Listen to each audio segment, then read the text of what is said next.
Hello guys, എല്ലാവർക്കും നമസ്കാരം. നമ്മുടെ പുതിയൊരു വീഡിയോയ്ക്ക് എല്ലാവർക്കും സ്വാഗതം. അപ്പോൾ ഞാനിന്ന് വന്നിരിക്കുന്നത് ഞങ്ങൾ തൃശ്ശൂരിൽ നിന്നും മൂകാംബിക ക്ഷേത്രത്തിലേക്ക് പോയൊരു യാത്രയുടെ വിശേഷങ്ങളുമായിട്ടാണ്. തൃശ്ശൂരിൽ നിന്നും ഞങ്ങൾ 8:07 അവിടെ നിന്ന് യാത്ര തിരിക്കുന്ന പൂർണ്ണ എക്സ്പ്രസ്സിലാണ് മൂകാംബികയിലേക്ക് യാത്ര കയറിയത് കേട്ടോ. കറക്റ്റ് ഒരു 5:45 ആയപ്പോൾ മൂകാംബിക സ്റ്റേഷൻ ബൈന്ദൂരിൽ വന്ന് ഇറങ്ങിയിട്ട് ഞങ്ങൾ ട്രെയിനിൽ നിന്ന് ഇറങ്ങിയപ്പോൾ തന്നെ നമ്മൾ ആദ്യം നോക്കിയത് ഹോട്ടലാണ്. നമ്മുടെ ധ്രുവൂട്ടിന് ഫുഡ് മേടിച്ച് കൊടുക്കാനായിട്ട്. കാരണം അവൻ ട്രെയിനിൽ നിന്ന് ഒന്നും തന്നെ കഴിച്ചിരുന്നില്ല വരുമ്പോൾ. അതിനുശേഷം ഞങ്ങൾ ബൈന്ദൂർ റെയിൽവേ സ്റ്റേഷനിൽ നിന്നും മൂകാംബിക ക്ഷേത്രത്തിലേക്ക് ഞങ്ങൾ ടാക്സിയാണ് വിളിച്ചത്. ടാക്സിക്ക് ഏകദേശം ഒരു 900 രൂപയോളമായി അവിടെ എത്താനായിട്ട്. ടാക്സി ബസ്സിനാണെങ്കിൽ നമുക്കൊരു 10-45 രൂപ ഒരാൾക്ക് ചാർജിൽ നമുക്ക് സഞ്ചരിക്കാവുന്നതാണ്. ഇവിടുത്തെ ടാക്സി ഡ്രൈവേഴ്സൊക്കെ നല്ല കമ്പനിയുള്ള ആൾക്കാരാണ്. ബൈന്ദൂർ റെയിൽവേ സ്റ്റേഷനിൽ നിന്നും മൂകാംബിക ക്ഷേത്രത്തിലേക്ക് പോകുന്ന വഴിയുടെ ഇരുവശത്തുമായിട്ട് നല്ല കാടും മലകളൊക്കെയാണ്. അത്രയ്ക്ക് വലിയ വീതിയില്ലാത്ത വഴികളാണെങ്കിലും അത്യാവശ്യം സുഗമമായിട്ട് ഒരു ഗട്ടറും കാര്യങ്ങളൊന്നും ഇല്ലാത്തൊരു റോഡാണ് കേട്ടോ മൂകാംബിക ക്ഷേത്രത്തിലേക്ക് പോകുന്ന റോഡ്. നമ്മൾ വിളിച്ച വണ്ടി എന്ന് വെച്ചാൽ ഒമിനിയാണ്. അതിൽ കറക്റ്റ് നമ്മുടെ ഫാമിലി മൊത്തം അതിൽ ഫില്ലായി. രാത്രിയായ ഈ വഴിയിലൂടെയൊക്കെ വന്യമൃഗങ്ങൾ പാസ് ചെയ്ത് പോകുന്ന റോഡാണ്. പകലൊക്കെ വാഹനങ്ങളുള്ളതുകൊണ്ടും ഒക്കെ തന്നെ അധികം മൃഗങ്ങളും കാര്യങ്ങളൊന്നും കാണാനായിട്ട് സാധിക്കില്ല. എന്നാലും നമുക്ക് കുരങ്ങ് അങ്ങനത്തെ ജീവികളൊക്കെ കാണാനായിട്ട് സാധിക്കും. അങ്ങനെ ബൈന്ദൂർ റെയിൽവേ സ്റ്റേഷനിൽ നിന്നും 29 കിലോമീറ്റർ താണ്ടി ഞങ്ങൾ മൂകാംബിക ക്ഷേത്രത്തിൻ്റെ കവാടം കിടന്ന് മൂകാംബിക ക്ഷേത്രത്തിലേക്ക് എത്താറായിട്ടാണ്. ഏകദേശം ഒരു 39 മിനിറ്റോളം നമ്മൾ വണ്ടിയിൽ ട്രാവൽ ചെയ്യേണ്ടി വന്നിട്ടുണ്ട്. ക്ഷേത്രത്തിൽ വരുമ്പോൾ തന്നെ നമുക്ക് നിരവധി ആൾക്കാർ ഇതേപോലെ ഫ്രണ്ടിൽ തന്നെ നിൽക്കുന്നുണ്ടാവും. റൂം വേണോ, കിടിലൻ സർവീസ് എന്നൊക്കെ പറഞ്ഞിട്ട്. പക്ഷെ അതൊന്നും നിങ്ങൾ വിശ്വസിക്കരുത്. നിങ്ങൾക്ക് അഫോർഡബിളായ റൂം സെലക്ട് ചെയ്യേണ്ടതാണ് കേട്ടോ. അങ്ങനെ ഫൈനലി ഞങ്ങൾ റൂം എടുത്തിട്ട് ധ്രുവൂട്ടനെയും ചേച്ചീനെയും അമ്മേനെയും എല്ലാവരെയും റൂമിലാക്കിയതിന് ശേഷം ഞാനും അച്ഛനും അളിയനും കൂടിയിട്ട് സൗപർണികയിൽ കുളിക്കാനായിട്ട് പോകാൻ കേട്ടോ. മൂകാംബിക ക്ഷേത്രത്തിൻ്റെ അവിടെ നിന്ന് ഏകദേശം 1 കിലോമീറ്റർ നമുക്ക് നടക്കാനായിട്ടുണ്ട്. ആ 1 കിലോമീറ്റർ നമുക്ക് നടന്നാൽ തന്നെ നമുക്ക് സൗപർണികയുടെ അവിടെ എത്താനായിട്ട് സാധിക്കും. ഈ നീണ്ടു നിവർന്ന് കിടക്കുന്ന നദിയാണ് സൗപർണിക നദി. ഇതിനൊരു കഥയും കാര്യങ്ങളൊക്കെ ഉണ്ട്. കറക്റ്റ് എന്താണെന്ന് അറിയാത്തതുകൊണ്ട് ഞാൻ പറയണില്ല. അപ്പോൾ നടന്നു പോയിക്കൊണ്ടിരിക്കുമ്പോൾ സൈഡിൽ ചെറിയൊരു ഭാഗത്തായിട്ടൊരു ക്ഷേത്രം പോലെയൊക്കെ കാണാനായിട്ട് സാധിക്കും. മൂകാംബിക ക്ഷേത്രത്തിലേക്ക് വരുന്നവർക്കൊരു വിശ്വാസമുണ്ട്. സൗപർണിക നദിയിൽ കുളിച്ചാൽ കുറേ പാപങ്ങളും ഇതൊക്കെ മാറുമെന്നാണ് വിശ്വാസം. അതുകൊണ്ട് എല്ലാവരും മിക്കവരും ഇവിടെ വന്നിട്ട് കുളിച്ചിട്ടാണ് പോകാറ്. അപ്പോൾ അധികം വെള്ളം കാര്യങ്ങളൊന്നും ഉണ്ടായിരുന്നില്ല ഞങ്ങൾ ചെല്ലുമ്പോൾ. ഇത്തരത്തിലായിരുന്നു നദിയുടെ അവസ്ഥ. അങ്ങനെ സമയം ഒരു 7 മണിയൊക്കെ ആയി. സൂര്യൻ ദേവ് ഉദിച്ച് വരുന്നുണ്ട്. ഇത്തരത്തിലാണ് സൗപർണിക നദിയുടെ ഇപ്പോഴത്തെ അവസ്ഥ എന്ന് പറയുന്നത്. എന്നിട്ട് അതിൽ ചെറുതായിട്ടൊന്ന് കുളിച്ചു. ഇതേപോലൊരു ഷട്ടറും കാര്യങ്ങളൊക്കെ ഇവിടെ ഉണ്ട്. അങ്ങനെ ഫൈനലി ഒരു 7:30 ആയപ്പോൾ കുളിയൊക്കെ കഴിഞ്ഞത് ഞങ്ങൾ ക്ഷേത്രത്തിൻ്റെ ഭാഗത്ത് എത്തി.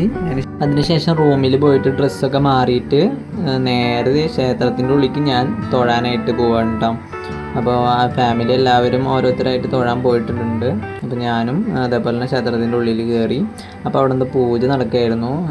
ചുറ്റും അവിടുത്തെ പൂജാരി പ്രദക്ഷിണം കാര്യങ്ങളൊക്കെ വെക്കുകയായിരുന്നു. അപ്പോൾ എല്ലാവരും ഇതേപോലെ പ്രാർത്ഥിച്ച് നിൽക്കുകയായിരുന്നു കേട്ടോ സൈഡിൽ. ശരിക്കും പറഞ്ഞാൽ അമ്പലത്തിൻ്റെ ഉള്ളിൽ നമുക്ക് വീഡിയോയും ഫോട്ടോ ഒന്നും എടുക്കാനായിട്ട് പാടില്ല. എന്നാലും ഞാൻ ശ്രീകോവിലിൻ്റെ പുറത്തുള്ള ഭാഗത്തെ വീഡിയോസും കാര്യങ്ങളൊക്കെ ഞാൻ എടുത്തിട്ടുണ്ട്. അപ്പോൾ ഇതാണ് നമ്മുടെ മൂകാംബിക ദേവി ഇരിക്കണ ഗോപുരം ക്ഷേത്രം എന്ന് പറയണത്.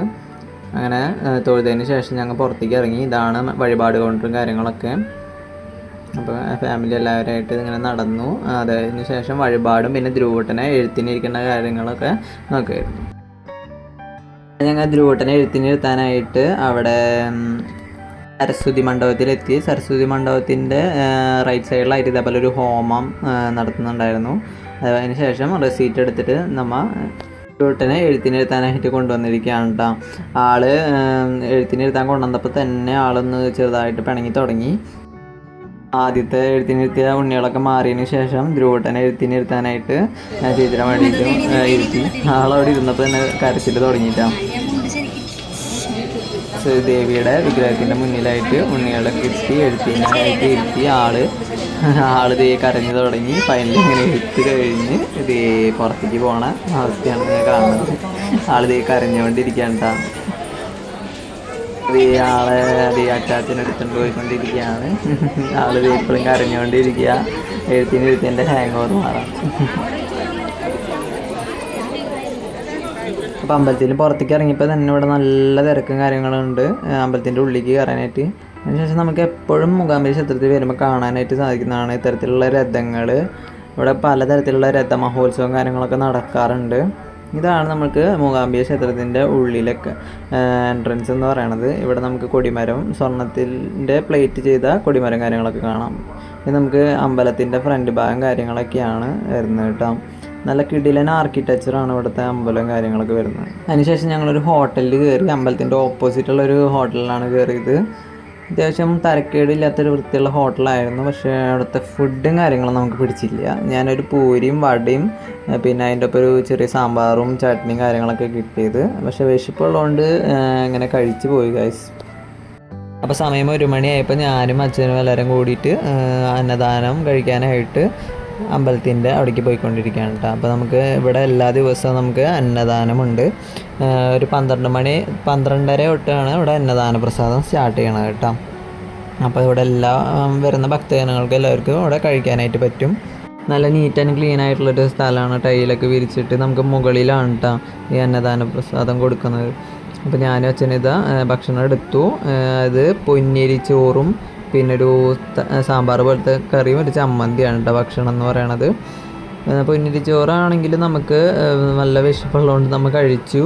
അത്യാവശ്യം കുഴപ്പമില്ലാത്ത നല്ല കഴിക്കുമ്പോൾ നല്ല രസമുണ്ട്. നമ്മുടെ ബിരിയാണിയൊക്കെ കഴിക്കണ പോലത്തെ ഒരു ടേസ്റ്റും കാര്യങ്ങളുള്ള ഭക്ഷണമാണ് കേട്ടോ. അതിനുശേഷം കുറച്ച് നേരം റെസ്റ്റ് എടുത്ത് ഞങ്ങളൊരു ടാക്സി വിളിച്ചിട്ട് ഞങ്ങൾ മുരുടേശ്വരം ക്ഷേത്രത്തിലേക്ക് പോയിക്കൊണ്ടിരിക്കുകയാണ്. അങ്ങനെ ഫൈനലി മുരുടേശ്വരം ക്ഷേത്രത്തിലെത്തി. ഏകദേശം ഒരു 5:30 ആയപ്പോഴാണ് മുരുടേശ്വരം ക്ഷേത്രത്തിലെത്തിയത്. വന്നിറങ്ങുമ്പോൾ തന്നെ നമുക്ക് ഇത്തരത്തിലൊരു ഗോപുരം കാണാനായിട്ട് സാധിക്കും. കർണാടകയിൽ ഏറ്റവും ഫേമസ് ആയിട്ടുള്ള അമ്പലങ്ങളിൽ രണ്ടാമത്തെ ഒരു അമ്പലമാണ് നമ്മുടെ മുരുടേശ്വരം ക്ഷേത്രം എന്ന് പറയുന്നത്. ഇവിടെ വളരെ വലിപ്പമുള്ള നമ്മുടെ ശിവൻ്റെ പ്രതിഷ്ഠയും കാര്യങ്ങളും കാണാനായിട്ട് സാധിക്കും. അതേപോലെ തന്നെ വലിയ ഗോപുരം. കടലിൻ്റെ തൊട്ട് അടുത്ത് തന്നെയായിട്ടാണ് നമ്മുടെ ഈ ക്ഷേത്രം സ്ഥിതി ചെയ്യുന്നത്. ഇവിടെ വരുമ്പോൾ നമുക്ക് ഭയങ്കര ഒരു പോസിറ്റീവ് എനർജി ഫീൽ ചെയ്യും കേട്ടോ. കാരണം നമുക്ക് ബീച്ചിൻ്റെ സൈഡിലായിട്ടാണ് നമുക്ക് അമ്പലം കാര്യങ്ങൾ വരുന്നത്. അതുപോലെ തന്നെ നല്ല കാറ്റും അതേപോലെ തന്നെ നല്ലൊരു പോസിറ്റീവ് എനർജി ഇവിടെ വന്ന ഫീൽ ചെയ്യണ രീതിയിലുള്ളൊരു ക്ഷേത്രം കാര്യങ്ങളാണ് ഇവിടെ വരുന്നത് കേട്ടോ. അപ്പോൾ ഞങ്ങൾ നേരെ അമ്പലത്തിൻ്റെ ഉള്ളിലേക്ക് ഇങ്ങനെ പടികളായിട്ട് ഇതേപോലെ ഈ വഴിയിലൂടെ കയറിപ്പോകണം. അവിടെ നമുക്ക് ഗോപുരം കാര്യങ്ങളൊക്കെ കാണാനായിട്ട് സാധിക്കും. ആ ഗോപുരത്തിൻ്റെ മുകളിലേക്ക് നമുക്ക് ലിഫ്റ്റിലൂടെ കയറിപ്പോയാൽ നമ്മുടെ ശിവൻ്റെ പൂർണ്ണമായ രൂപം നമുക്ക് മുകളിൽ നിന്ന് കാണാനായിട്ട് സാധിക്കും. ഇവിടുത്തെ അമ്പലങ്ങളിലെല്ലാം തന്നെ നമുക്ക് ഇതേപോലത്തെ സ്വർണത്തിൻ്റെ രഥങ്ങൾ കാണാനായിട്ട് സാധിക്കും. അതിങ്ങനെ ലോക്ക് ചെയ്ത് സൂക്ഷിച്ച് വെച്ചിട്ടുണ്ട്. അതേപോലെ ഇത്തരത്തിലുള്ള വലിയ ഗോപുരങ്ങളായിരിക്കും അവിടുത്തെ ആർക്കിടെക്ചർ എന്ന് പറയുന്നത്. കർണാടകയിൽ നമുക്ക് ക്ഷേത്രങ്ങളിലൊരു വിസിറ്റും കാര്യത്തിനൊക്കെ വരാണെങ്കിൽ മസ്റ്റായിട്ട് വരേണ്ട ഒരു സ്ഥലം തന്നെയാണ് മുരുടേശ്വരം ടെമ്പിൾ എന്ന് പറയുന്നത്. മൂകാംബിക ക്ഷേത്രത്തിൽ നിന്നും ഏകദേശം ഒരു 60-62 കിലോമീറ്ററോളം ഉണ്ട് നമ്മുടെ മുരുടേശ്വരം ക്ഷേത്രത്തിലേക്ക്. ഇപ്പോൾ ടാക്സിക്ക് ആണെങ്കിൽ ഇപ്പോൾ ഫാമിലി ആണെങ്കിൽ നിങ്ങളൊരു 2500 രൂപ ചിലവ് ഏകദേശം വരുന്നുള്ളൂ കേട്ടോ. അതും ഡബിൾ സൈഡാണ് പറയുന്നത്, സിംഗിൾ സൈഡല്ല. 2500 രൂപയ്ക്ക് നമുക്ക് മൂകാംബിക ക്ഷേത്രത്തിൽ നിന്നും മുരുടേശ്വരത്തേക്ക് പോയി വരാനായിട്ട് സാധിക്കും. അതേപോലെ തന്നെ ശിവഭഗവാന്റെ പ്രതിമയുണ്ട്. അതിൻ്റെ തൊട്ട് താഴെയായത് നന്ദികേശൻ്റെ ഇത്രയും വലിയൊരു ഗോപുരം കാര്യങ്ങൾ കാണാനായിട്ട് സാധിക്കും. ആ ടെമ്പിളിലെല്ലാം തൊഴുതിന് ശേഷം നമ്മുടെ ശിവഭഗവാന്റെ സ്റ്റാച്യുവിൻ്റെ തൊട്ട് താഴെയായിട്ട് ഒരു ഗുഹ, അതായത് നമ്മുടെ പുരാണ കഥകളും കാര്യങ്ങളൊക്കെ പറയണ ഒരു സ്ഥലമുണ്ട്. അവിടെ നമുക്ക് 20 രൂപയുടെ ടിക്കറ്റ് എടുത്ത് അതിൻ്റെ ഉള്ളിൽ കയറാനായിട്ട് സാധിക്കും കേട്ടോ. ഇവിടുത്തെ ക്ഷേത്രങ്ങളുടെ പ്രത്യേകത എന്ന് പറയുന്നത് അമ്പലത്തിൻ്റെ ഉള്ളിൽ AC കാര്യങ്ങളൊക്കെ ഉണ്ട് കേട്ടോ. ഇപ്പോൾ നൈറ്റായ ഇത്തരത്തിലാണ് ഇവിടുത്തെ വ്യൂവും കാര്യങ്ങളും. ആ ഗോപുരത്തിൽ മൊത്തം ഇതേപോലെ ലൈറ്റും കാര്യങ്ങളൊക്കെ ഉണ്ടായിരിക്കും. അതിനുശേഷം ഞങ്ങൾ തിരിച്ച് മൂകാംബിക അമ്പലത്തിലേക്ക് വൈകുന്നേരം തൊഴാനായിട്ട് വന്നു. അപ്പോൾ നമുക്ക് ആദ്യം കാണാൻ പറ്റണത് ഇത്തരത്തിൽ നമ്മുടെ സ്വർണത്തിൻ്റെ രഥം അവിടെ പ്രദക്ഷിണം വയ്ക്കണതാണ് കേട്ടോ കാണാനായിട്ട് സാധിക്കുന്നത്.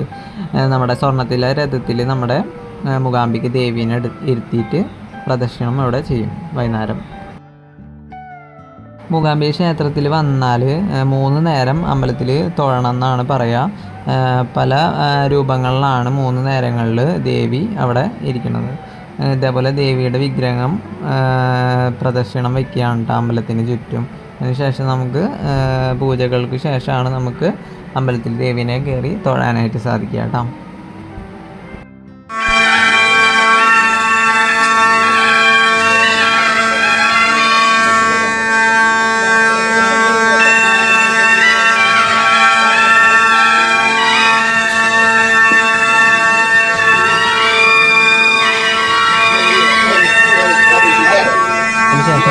ദിവസം രാവിലെ ഞങ്ങൾ മൂകാംബിക ക്ഷേത്രത്തിൽ നിന്ന് യാത്രയായി. വീഡിയോ ഇവിടെ അവസാനിപ്പിക്കുന്നു. അപ്പോൾ മറ്റൊരു വീഡിയോ ആയിട്ട് നമുക്ക് ഇനിയും കാണാം. എൻ്റെ ചാനൽ ആദ്യമായിട്ട് കാണുന്നവർ മറക്കാണ്ടൊന്ന് ചാനലൊന്ന് സബ്സ്ക്രൈബ് ചെയ്യാം കേട്ടോ.